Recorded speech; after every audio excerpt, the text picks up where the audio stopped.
बिस्मिल्लाहिर्रहमानिर्रहीम। मुअज़्ज़ज़ दोस्तों, अस्सलाम वालेकुम। इंसान खसारे में है। एक बादशाह ने किसी बात पर खुश होकर एक शख्स को ये इख्तियार दिया कि वो सूरज गुरूब होने तक जितनी ज़मीन का दायरा मुकम्मल करेगा वो सब ज़मीन उसको दे दी जाएगी, और अगर वो दायरा मुकम्मल ना कर सका और सूरज गुरूब हो गया तो उसे कुछ नहीं मिलेगा।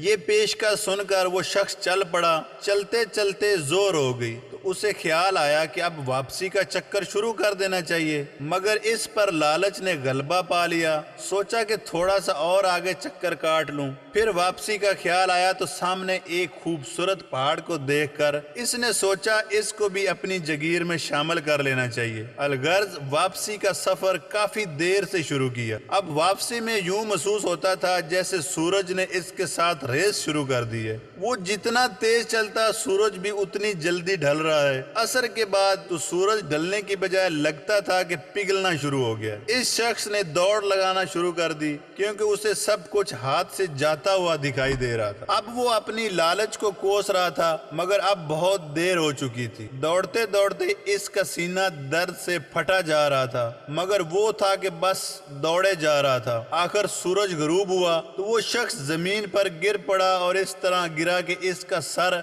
जो स्टार्टिंग पॉइंट था उसको छू रहा था और पांव वापसी के दायरे को मुकम्मल कर रहे थे। यूं इसकी लाश ने दायरा मुकम्मल कर दिया। जिस जगह वो गिरा था इसी जगह इसकी कब्र बनाई गई। कब्र पर एक तख्ती लगाई गई। गौर से सुनना दोस्तों, जिस पर लिखा था इसकी जरूरत बस इतनी जगह थी जितनी जगह इसकी कब्र है। वल अस्र इन्नल इंसान लफी खुस्र, बेशक इंसान जरूर खसारे में है। आज हमारे दायरे भी बहुत बड़े हो गए। चलिए वापसी का सोचते हैं इससे पहले कि देर हो जाए। अल्लाह पाक मुझे और आपको मौत की तैयारी की तौफीक अता फरमाए। आमीन। वस्सलाम।